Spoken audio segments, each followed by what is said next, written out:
Hoje nós vamos tratar de um trecho das Escrituras que, de certa maneira, me deixa meio inquieto em certas coisas de minha vida. Porque esse texto trata muito da construção dos valores, do que somos, do que deixamos de ser, do que cremos e do que fazemos pelo que cremos ou pelo que não cremos, né?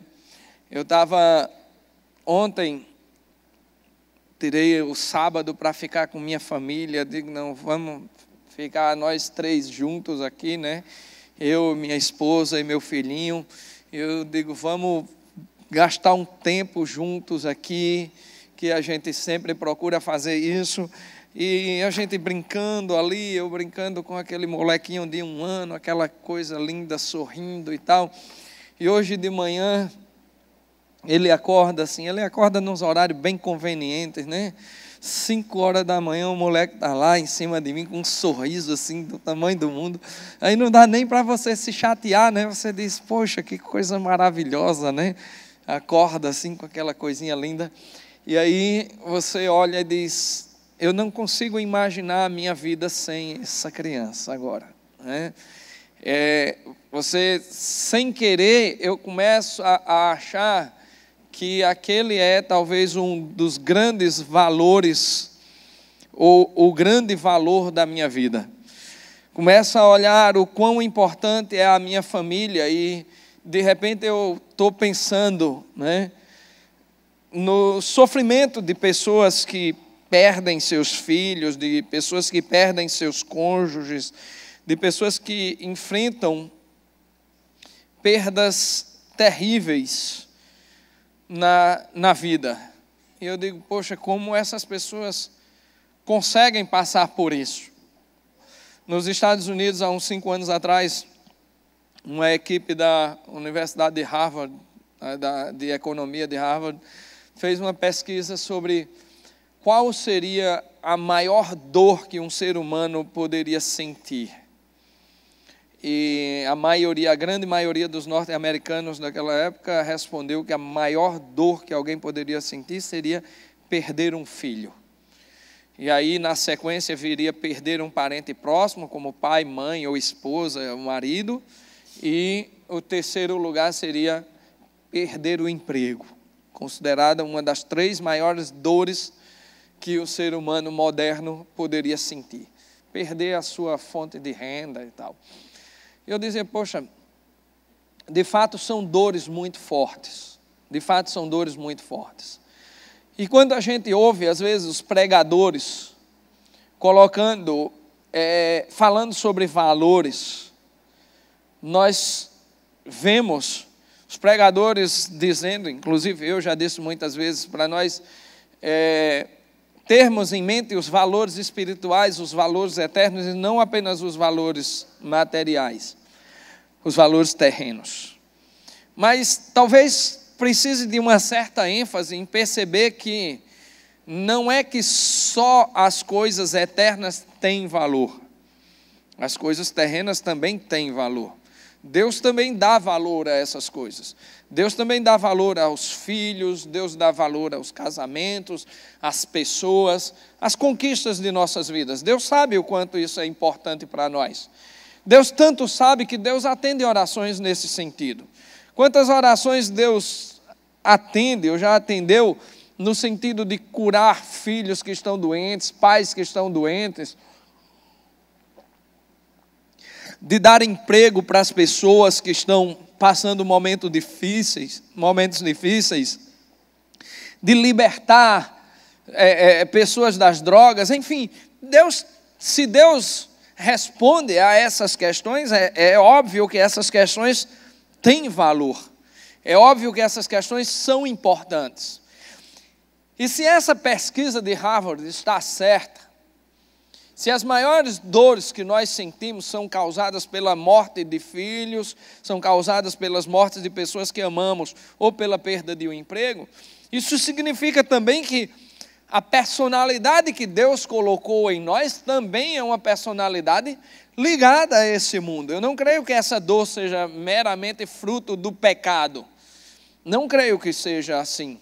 Eu creio que isso faz parte da unidade que Deus colocou entre nós e o restante da criação. Então Deus não despreza o sofrimento nessa situação, Deus não despreza o valor que as coisas deste mundo têm. No entanto, a gente tem que prestar atenção numa coisa.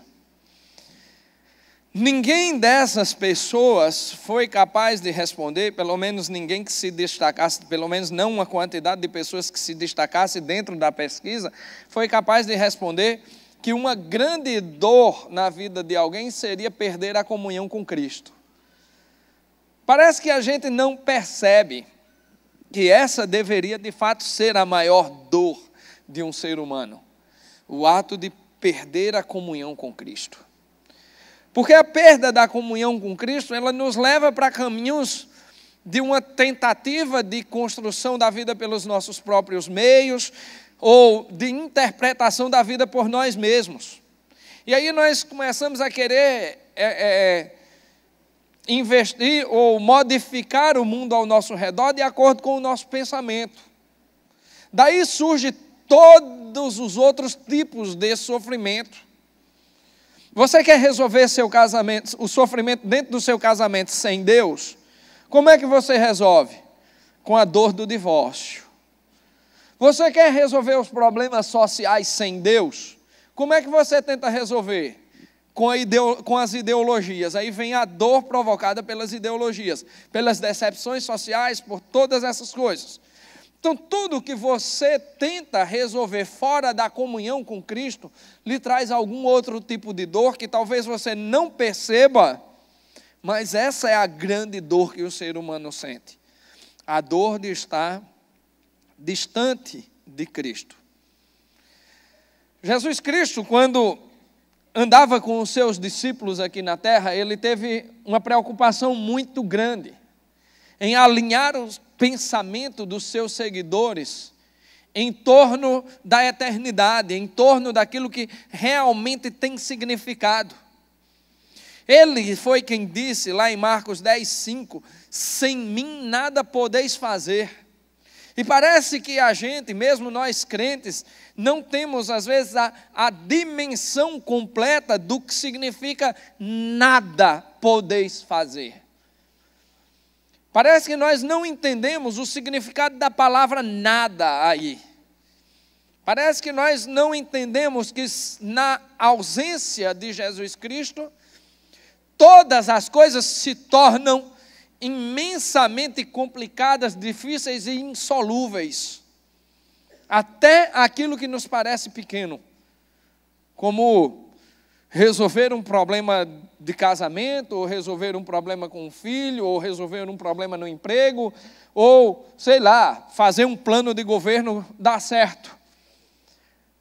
Nada disso sem Cristo funciona como deveria. E tudo isso sem Cristo traz sofrimento que não seria necessário.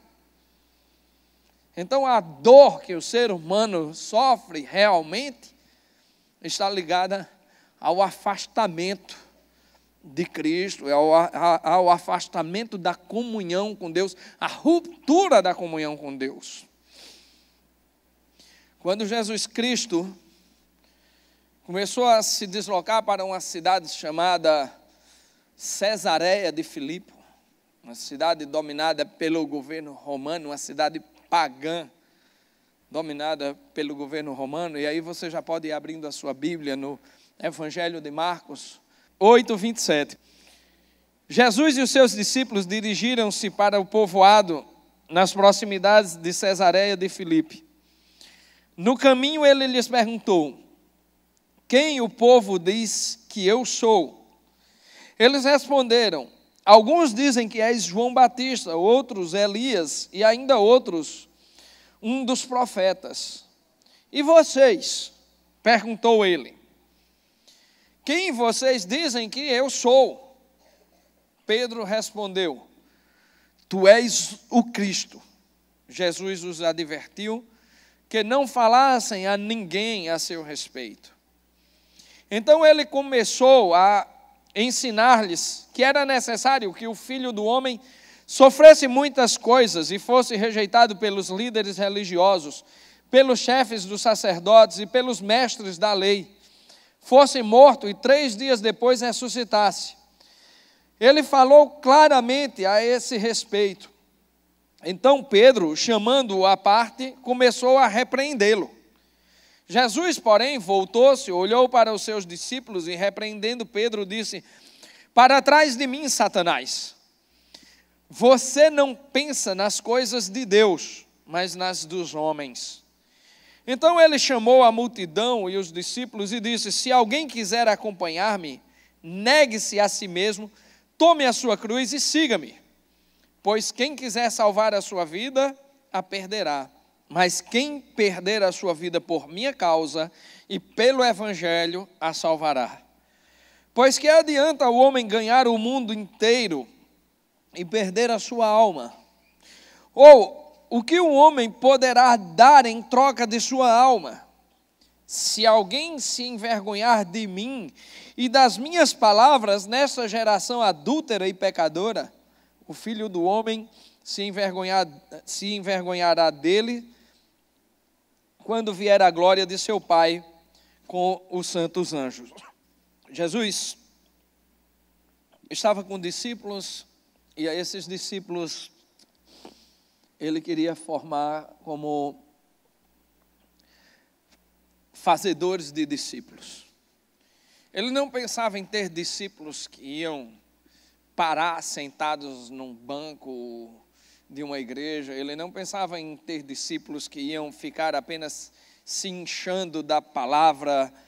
Não pensava em ter discípulos que apenas iam engordar em conhecimento, mas ele pensava em ter discípulos que multiplicassem a grandeza da mensagem do Evangelho.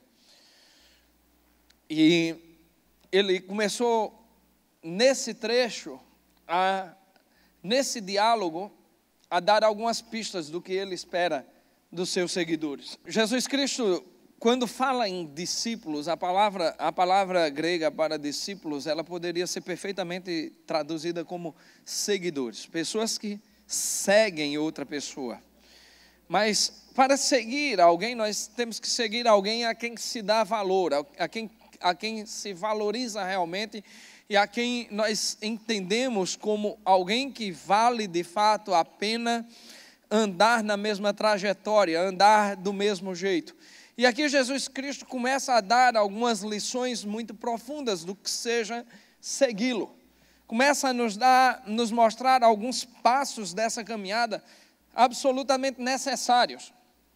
E o primeiro passo ele demonstra na primeira parte desse diálogo, quando ele olha para os que estão com eles, para os 12, e pergunta: quem as pessoas dizem que eu sou? E aí vem aquelas respostas absurdas. Alguns dizem que você é João Batista, outros dizem que você é Elias, outros dizem que você é um dos profetas. E as pessoas não tinham ainda uma noção exata de quem era aquele homem, de quem era Jesus Cristo, do que ele significava para o mundo, ainda não se sabia. Mas Jesus então se volta para os 12 mais uma vez e pergunta: e vocês? Quem vocês dizem que eu sou? Eu imagino que naquele momento talvez tenha se feito um silêncio constrangedor. Um momento em que as pessoas aqueles 12 olharam um para o outro assim e não sabiam exatamente como definir aquele que lhes perguntava: quem eu sou para vocês? Jesus estava ali no meio do seu ministério, talvez 1 ano e meio já caminhando com aqueles homens, e aí chega no meio do nada, de frente a um monumento lá erguido ao Deus Pan, ao Deus Tudo. Ele parece querer confrontar aquele Deus agora, ele parece querer confrontar o entendimento que as pessoas tinham daquele que é o alfa e o ômega, aquele que é o começo e o fim, aquele que realmente é tudo em todas as coisas, daquele a quem a palavra diz que foi nele que se formou todas as coisas e para ele todas as coisas são formadas. Ele estava posto diante de uma pedra que se chama Deus Tudo, Deus Pan, mas olha para os seus discípulos e diz: e vocês, qual é a resposta de vocês? A resposta dos outros são essas coisas estranhas, é que eu sou uma reencarnação de Elias, eu sou uma reencarnação de João, eu sou uma reencarnação dos profetas. Notoriamente essas pessoas não sabem de quem estão falando, mas e vocês? O que é que vocês que andam comigo a esse tempo todo dizem? Quem vocês dizem que eu sou? E ali Pedro levanta, sempre Pedro, sempre o audaz, levanta e diz: tu és o Messias, tu és o Cristo. A palavra Cristo significa Messias, o enviado. E como esse diálogo foi travado provavelmente em hebraico, provavelmente a palavra que Pedro usou não foi exatamente tu és o Cristo, mas disse tu és o Messias, tu és o enviado, tu és o ungido. E esse é o primeiro passo para verdadeiramente seguir a Cristo. É confessá-lo. É confessá-lo, é crer nele, acreditar nele e confessá-lo publicamente. Confessar a sua fé é crer e confessar. Sabe, naquela época havia um costume de se pagar o imposto a César, mas uma vez por ano havia que se confessar que César era Senhor. E uma vez por ano, quando as pessoas, os cidadãos daquela região iam pagar o seu imposto, elas tinham que declarar publicamente que César era Senhor. Que César era Senhor sobre toda aquela região, que César era o Senhor de Roma, que César era o Senhor daquela província de Jerusalém, que César era Senhor da Judéia. Eram obrigados a dizer publicamente: César é Senhor.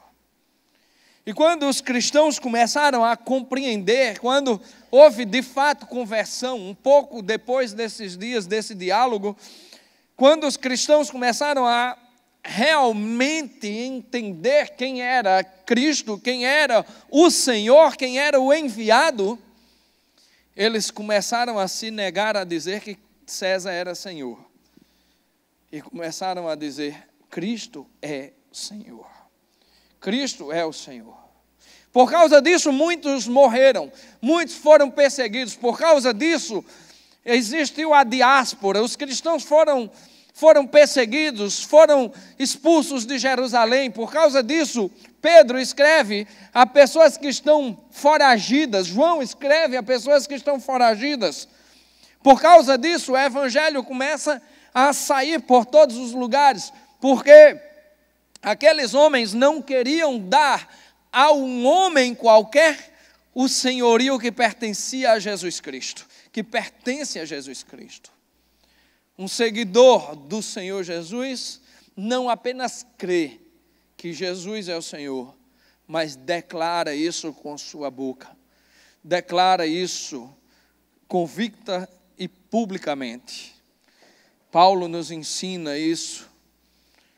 Diz que aquele que com sua boca confessar e com seu coração crer, será salvo. Porque com o coração se crê para a salvação, mas com a boca se declara o testemunho. E ali é necessário que aquele que é discípulo, que é seguidor de Cristo, fale sobre Cristo, declare a sua fé em Cristo, declare o senhorio de Cristo, e não apenas um Deus distante, uma coisa distante, uma imagem distante, mas um Cristo que é Senhor. É necessário que a sua fé seja viva e que essa fé também seja circular. Que essa fé seja uma fé que toque os corações ao seu redor, pela sua voz, pelas suas atitudes, pela sua forma de agir. Jesus está nos ensinando a ser discípulos. Mas naquele diálogo, Jesus diz, no verso 30, Jesus os advertiu que não falassem a ninguém a seu respeito. E essa parece uma cláusula estranha de Jesus,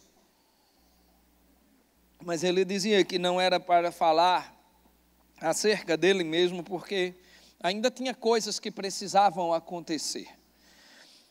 Então ele começou a ensinar-lhes que era necessário que o Filho do Homem sofresse muitas coisas e fosse rejeitado pelos líderes religiosos, pelos chefes dos sacerdotes e pelos mestres da lei, fosse morto e 3 dias depois ressuscitasse. Ele falou claramente a esse respeito. Então, aí vem Pedro. Pedro, sempre Pedro. Pedro chamou-o à parte e começou a repreendê-lo. Pedro não aceitou um discurso que talvez muitos cristãos não aceitem. O discurso de Jesus era sobre sofrimento, sobre dor e sobre morte. Disse, é necessário que o Filho do Homem seja negado, rejeitado, sofra e morra. Mas que discurso tosco é esse para o Salvador de Israel? Há poucos instantes Pedro disse, tu és o ungido, tu és o enviado, tu és o Messias. Não importa exatamente que palavra Cristo disse, Pedro disse a respeito de Cristo, mas ele disse uma palavra que empoderava Jesus Cristo como enviado de Deus, como ungido de Deus, e agora estava puxando Jesus Cristo para um lado para dizer, ei Jesus, para com isso, cara. Que história é essa de dizer que tu vai morrer? Que história é essa de falar em sofrimento? Que história é essa? Esse discurso, Jesus? Aqui, a segunda lição que eu retiro desse momento é que nós devemos remover o nosso ego do trono das nossas vidas. Nós devemos retirar o nosso ego do trono das nossas vidas. Vou repetir mais uma vez, nós precisamos retirar o nosso ego do trono das nossas vidas.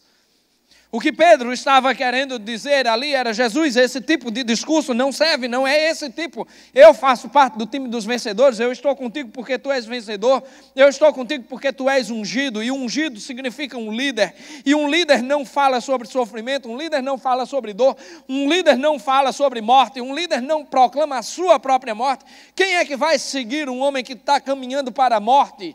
Quem é?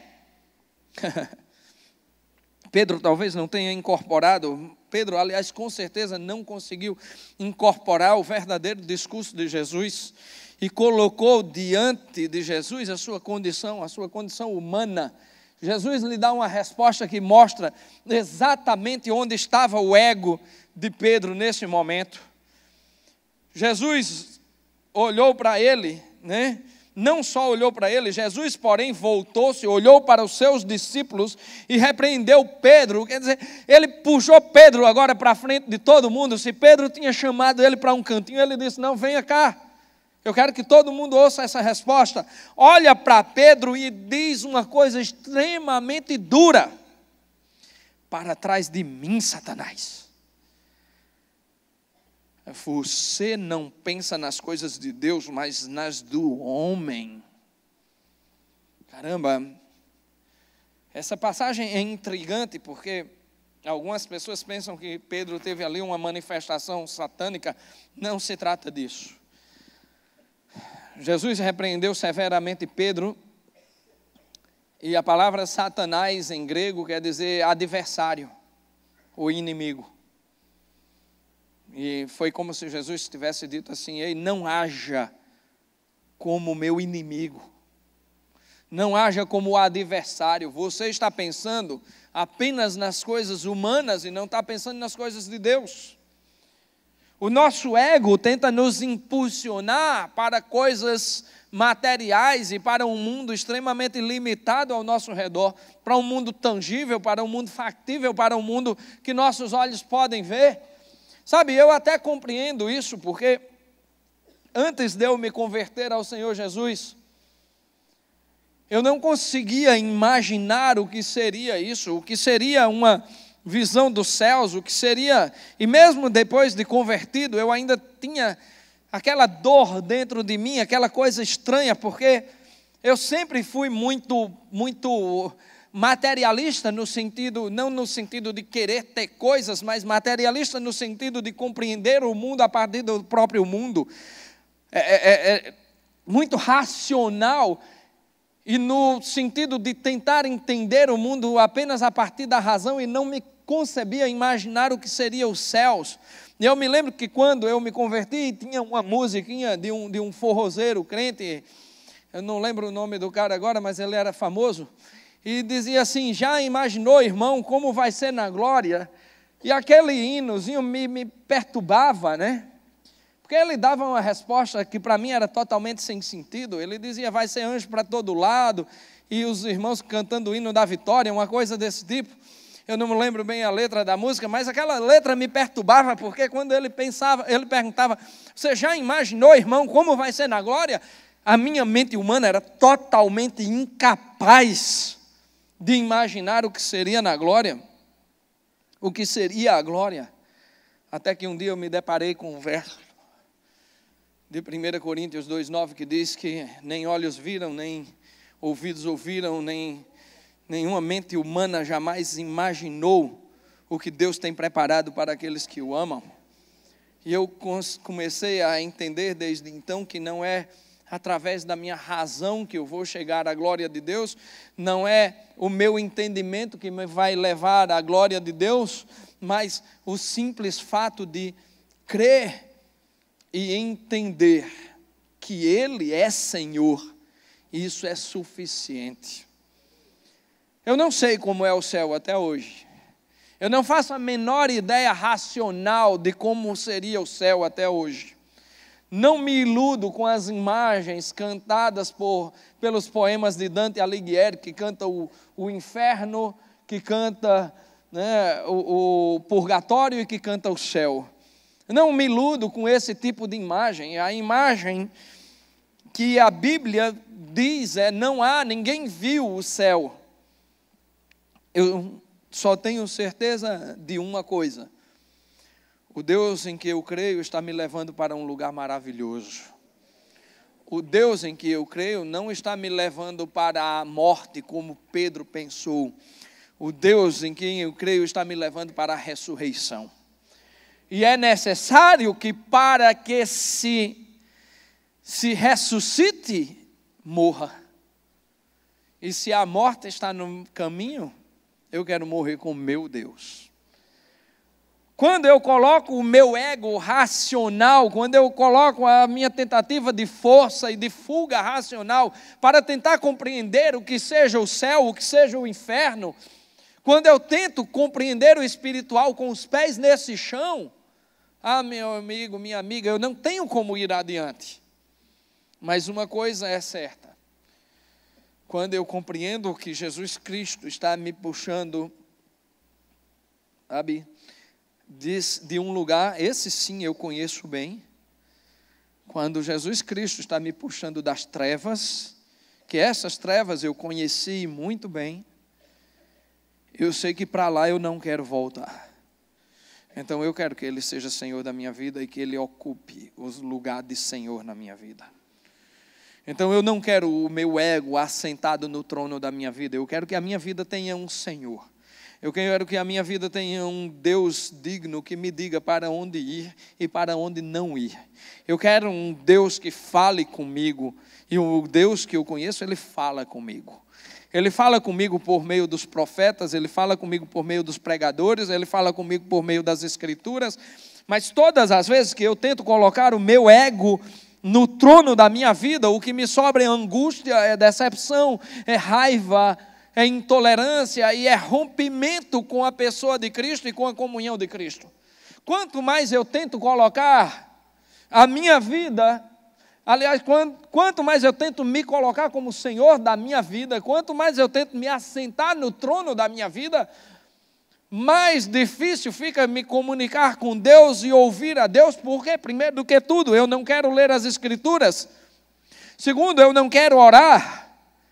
E as outras disciplinas espirituais, como o jejum, nem pensar. Porque todas as vezes que eu coloco-me no trono, eu quero ser Senhor. E a Bíblia me confronta tantas vezes. Porque ela diz tantas vezes para eu não ir para onde eu quero ir. E ela também me diz tantas vezes para eu ir para onde eu não quero ir. E aí, quando eu quero ser Senhor de minha vida, eu quero desafiar essa palavra. E todas as vezes que eu desafio essa palavra, o resultado é dor. Todas as vezes que eu sou incompetente no cumprimento dessa palavra, o que me resta é angústia, é dor, é depressão, é decepção, é amargura. Gente, para prestar atenção. Qual é a família que segue verdadeiramente a Deus, que não encontra alegria no seu dia a dia? Agora presta atenção.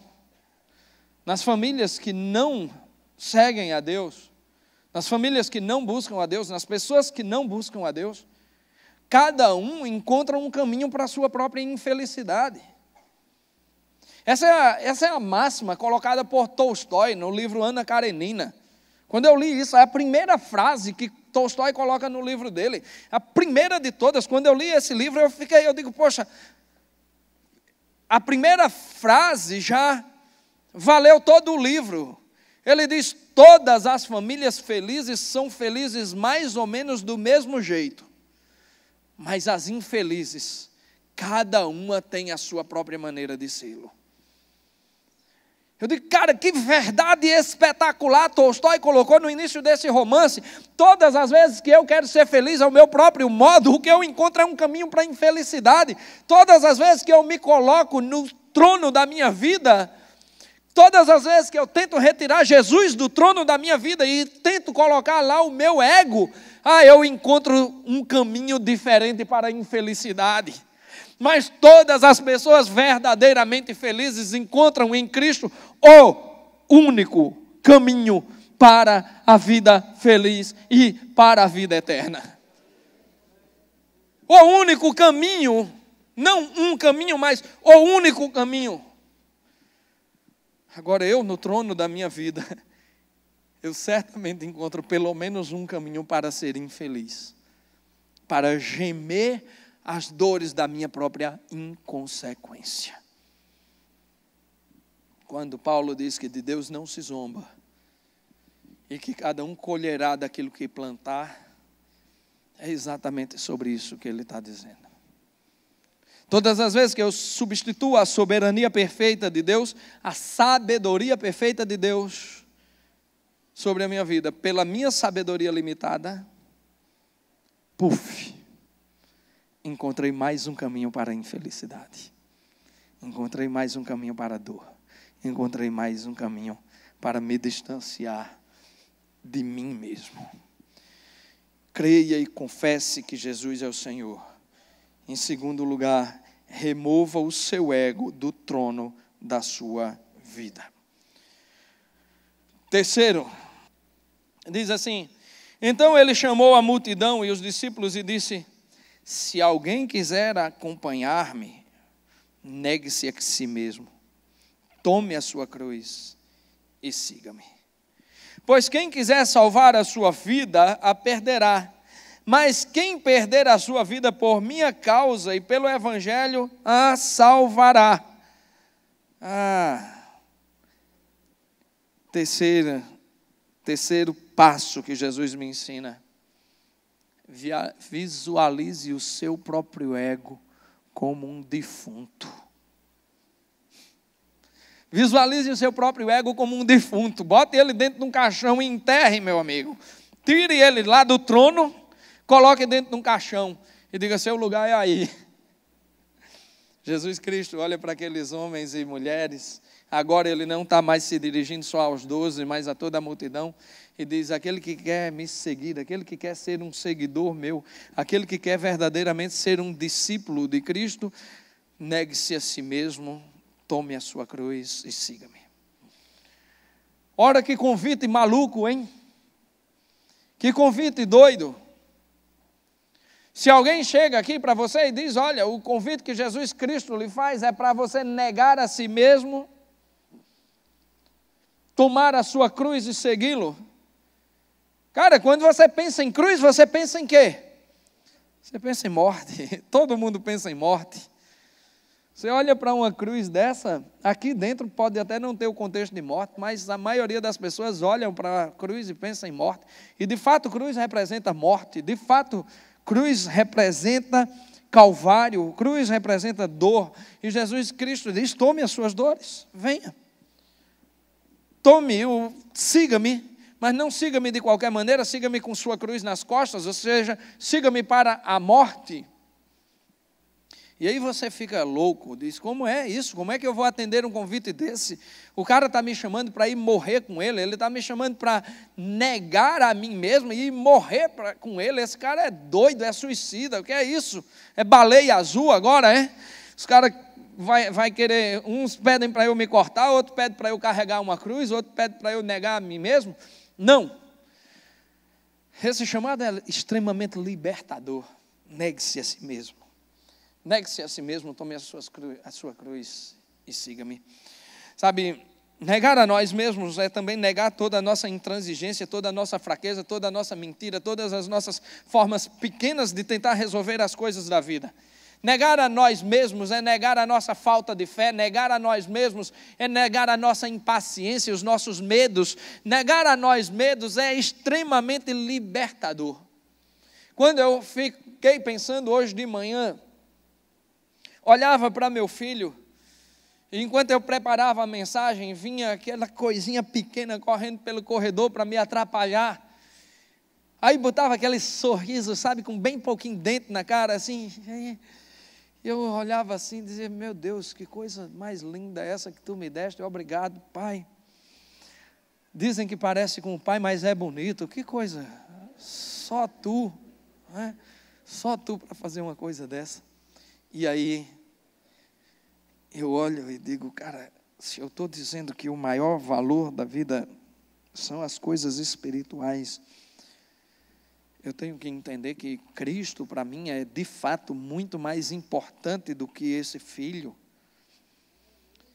E que Cristo para mim tem que ser de fato muito mais importante do que a mulher que vem atrás desse filho correndo agora. E como é difícil você olhar para o seu próprio filho e dizer que tem algo mais importante na sua vida do que ele. E como seria trágico se eu tivesse que, em algum momento da minha vida, fazer uma escolha entre meu filho e o meu Deus. Eu espero nunca ter que fazer esse tipo de escolha, mas, sabe, ao mesmo tempo que é dolorido, é libertador. É libertador você entender que não há nada nessa vida que você precise, que não há nada nessa vida que te sustente, que não há nada nessa vida que mantenha o teu significado de existência, a não ser o próprio Senhor Jesus. Quando eu disse no começo da pregação que ficava imaginando quão forte seria a dor de alguém que perde um filho, cara, essa é uma experiência que eu nunca quero ter na minha vida. Mas eu me lembro bem de quando eu perdi meu pai. Eu me lembro bem que perder meu pai foi uma das maiores tragédias, talvez a maior tragédia que eu tenha vivido até hoje. Foi trágico porque eu tenho a consciência de que não aproveitei bem os dias com meu pai. Foi trágico porque eu sei que o meu convívio com meu pai foi uma perda de tempo da minha parte, que eu poderia ter vivido muito melhor do que vivi com meu pai. Não que tenha sido uma vida ruim, mas que foi uma vida medíocre com meu pai, que poderia ter sido infinitamente melhor do que foi. Volto a dizer, não por ter sido ruim, mas porque eu tenho certeza que poderia ter sido melhor. Foi trágico ver que quando eu tomei uma decisão de dizer, pai, eu quero ter uma vida muito melhor contigo, eu quero me relacionar muito melhor contigo, eu quero dizer que te amo todos os dias, eu quero ser abraçado por você todos os dias. Meu pai veio de uma família interiorana, sertaneja, 13 irmãos, o meu avô ficou viúvo muito cedo, criou seus 13 filhos sozinhos. Então o que é que eu queria esperar? Eu queria esperar um pai que soubesse dizer eu te amo, eu ia esperar um pai que soubesse abraçar e acariciar. Não, meu pai tinha seu próprio jeito de amar e eu não reconhecia isso, estraguei. E quando comecei a consertar isso, meu pai morreu e foi extremamente trágico, foi extremamente dolorido.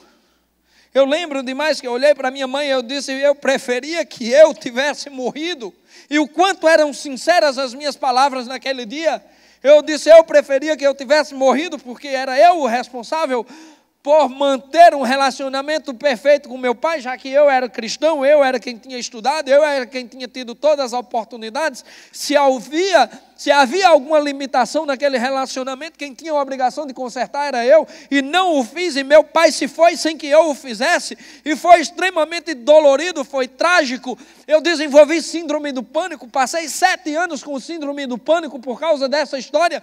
Meu pai, para completar, morreu no meu colo, dentro do meu carro, tendo um infarto, eu tentando levá-lo desesperadamente para o hospital. Foi tudo da pior forma que poderia ter sido para mim. E sabe de uma coisa? No final das contas, Deus me diz uma coisa só: a tua vida continua. A tua vida continua, é simples, você não dependia do seu pai, você errou, está certo. O que é que você pode fazer com o seu erro? Nada, não posso fazer mais nada. O que é que vai adiantar a tua síndrome do pânico? Tu deseja morrer? Não, Senhor, eu não quero morrer, eu quero viver. O que é que tu quer para a tua vida? Eu quero ter filhos, eu quero casar, eu quero viver, eu quero ter uma experiência diferente com o meu filho, da que eu tive com meu pai. Então, meu filho, vá para frente e ande, porque a tua vida continua, a tua vida não dependia do teu pai, você amava seu pai, você vai manter na lembrança os momentos bons, você vai testemunhar dos seus momentos ruins, mas você vai testemunhar de coisas que você não pode mudar, mas de coisas que vão te levar para frente. E aí, meu amigo, eu começo a entender o que Cristo quer dizer aqui com ser mais importante do que todas as coisas, porque eu posso viver sem meu pai, eu posso viver sem minha esposa, eu posso viver sem minha mãe, eu posso viver sem meu filho, eu não posso viver sem o meu Deus, eu não posso viver sem o meu Cristo. É só essa a diferença. Isso é libertador, isso é extremamente libertador. É saber que eu posso amar sem depender. É saber que eu posso ter sem pertencer. É saber que a vida é muito mais na eternidade do que no presente. Isso é libertador. Coloque Jesus no trono de sua vida. Essa é a 4ª lição que eu aprendo nesse lugar. Porque ele diz assim: se alguém se envergonhar de mim e das minhas palavras nesta geração adúltera e pecadora, o Filho do Homem se envergonhará dele quando vier a glória do seu Pai com os santos anjos. Sabe, se você se envergonhar de Jesus Cristo, você de fato está dizendo que Ele não é digno de você. Não é digno do teu sofrimento, não é digno do teu investimento, não é digno da tua inteligência. Se alguém se envergonhar de mim e das minhas palavras nesta geração adúltera e pecadora, o que Jesus está dizendo é: se alguém no meio dessa história decidir seguir uma geração zombadora, pecadora, adúltera, maldita, ao invés de mim e das minhas palavras, Eu vou negar esse sujeito no dia da glória. Eu vou negar esse sujeito no trono de Deus. Paulo diz: não me envergonho do evangelho, porque ele é o poder de Deus para a salvação de todo o que crê. Primeiro do judeu, depois dos gregos. E como é triste encontrar pessoas que ainda se envergonham do nome do Senhor Jesus. Se envergonham como se a inteligência do mundo fosse melhor do que a sabedoria de Deus. Se envergonham como se o mundo tivesse valores mais perfeitos do que os valores eternos de Deus. Deus sempre existiu, nós não. Houve uma época que nós simplesmente não éramos, nós não existíamos. Mas uma vez que nascemos, nós somos infinitos. Há uma diferença entre eternidade e infinitude. Deus é eterno, porque Ele não tem começo, nem terá fim. Nós somos infinitos, porque tivemos um início dado por Deus e não teremos fim. Não teremos fim. A morte não é nosso fim. A morte é apenas o começo ou recomeço de uma nova história. O fato é que todo mundo que está nesse lugar aqui não precisa ser ensinado a respeito do que vem após a morte. Mas eu vou repetir. Hebreus 9:27 diz que após a morte segue-se o juízo. Ao homem é dado viver apenas uma vez, e após a morte segue-se o juízo. O que realmente importa está em como você constrói a sua existência nessa etapa entre nascer e morrer, que nós insistimos em chamar de vida. Apenas nesse pequeno período entre nascer e morrer, é o tempo, o único tempo que nós temos para decidir a nossa eternidade. E aí, nós temos dois convites diferentes. Esse que Jesus fez. Ele diz: se alguém quer ser meu seguidor, se alguém quer andar comigo, se alguém quer vir comigo, negue-se a si mesmo, pegue a sua cruz e siga-me. Mas, se você entender que Jesus está lhe chamando para a morte, você está redondamente enganado. Você está plenamente equivocado, porque Jesus não está te chamando para a morte. Ele está te chamando para a vida, e a vida eterna e abundante. Essa é a grande questão. As pessoas parecem que não entendem qual é o chamado de Jesus. Quando Ele diz: negue-se a si mesmo, tome a sua cruz e siga-me. Lá em João Ele ensina que está indo para o céu nos preparar morada. Estou indo para a casa do meu Pai e lá prepararei morada para vocês. É para isso que Jesus está te chamando. Para que após a morte você não se depare com o julgamento. Porque Paulo nos ensina em Romanos 8:21, que para aquele que está em Cristo nenhuma condenação há. Portanto, se não há nenhuma condenação, não há julgamento. Você passa direto do julgamento para a vida eterna com Cristo, para a vida eterna com Deus. E o que é mais importante na tua vida? Quando eu digo que entender que eu posso viver sem meu filho, que eu posso viver sem minha esposa, que eu posso viver sem meu pai, que eu posso viver sem minha mãe, que eu posso viver sem os meus bens, que eu posso encontrar a alegria mesmo diante de todas as perdas materiais possíveis.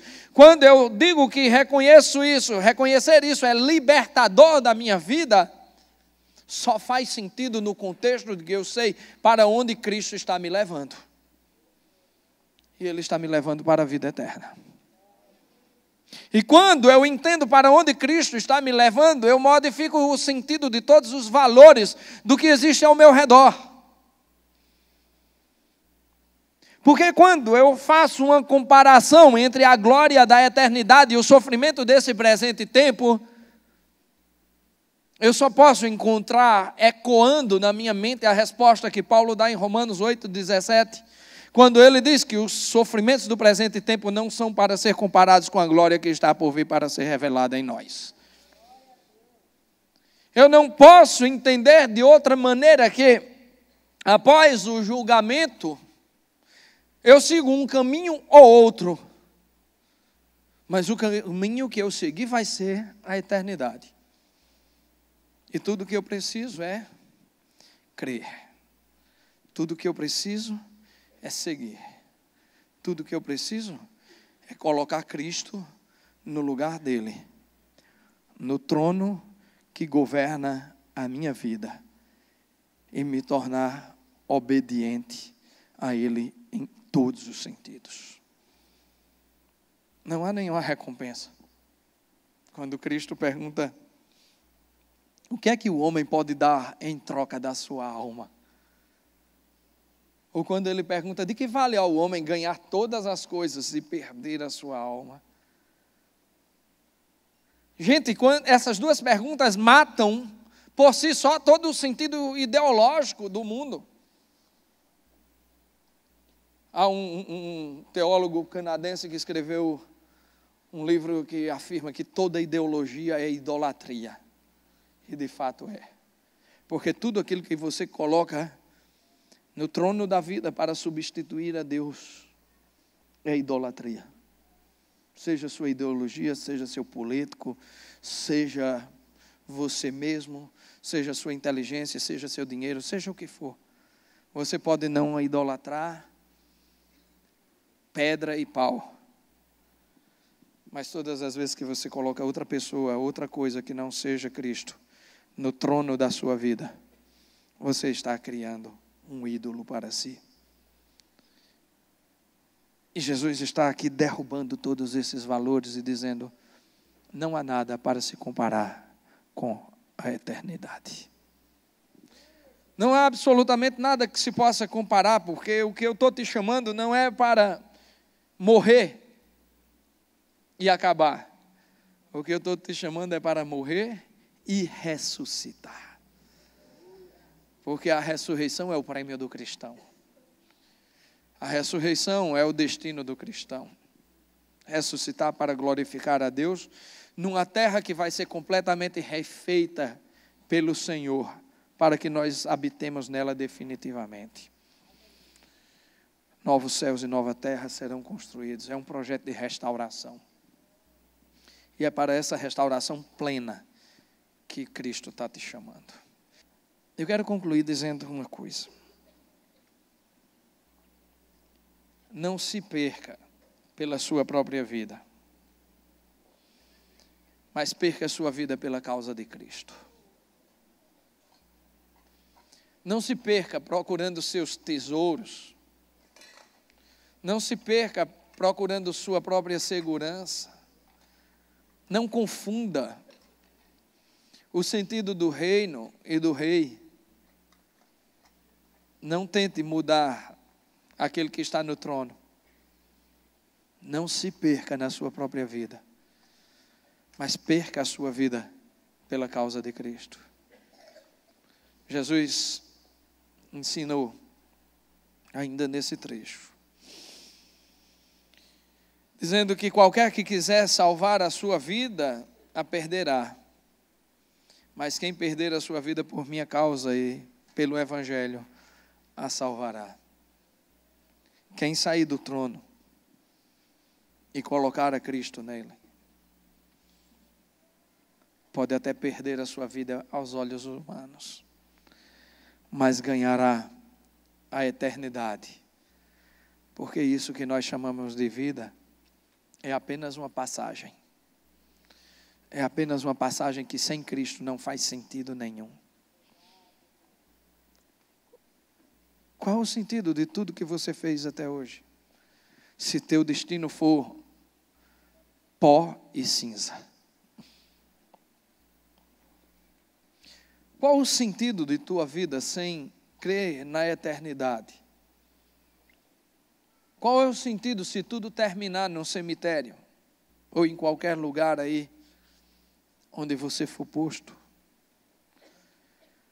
Qual o sentido das tuas conquistas, dos teus sonhos? Qual o sentido das tuas alegrias, dos teus planos, dos teus projetos? Qual o sentido de uma vida que caminha apenas para se tornar pó e cinza? Não há sentido para isso. A vida só tem sentido e só tem valor se ela tiver um elemento chamado eternidade. Se ela for, de fato, um rito de passagem. Se ela for um ato contínuo de escolha e de santificação. Por isso, Jesus Cristo não quer que você siga a Ele hoje. Jesus Cristo não quer que você ande com Ele 2 ou 3 vezes por semana. Jesus Cristo não quer que você ande com Ele 3 ou 4 semanas. Jesus quer que você seja um seguidor. Por todo esse espaço de tempo, até a eternidade. O que me diferencia de outra pessoa, o que me diferencia de quem não crê, é que minha vida tem um sentido. E que esse sentido tem nome: Jesus Cristo. Mas que esse nome só faz sentido se Ele for Senhor, se Ele estiver no trono da minha vida e se eu obedecer a esse Senhor. Seguir a Cristo me liberta. Seguir a Cristo me mostra que tudo aquilo pelo qual eu sofro é pequeno diante do que Ele tem preparado para a minha vida.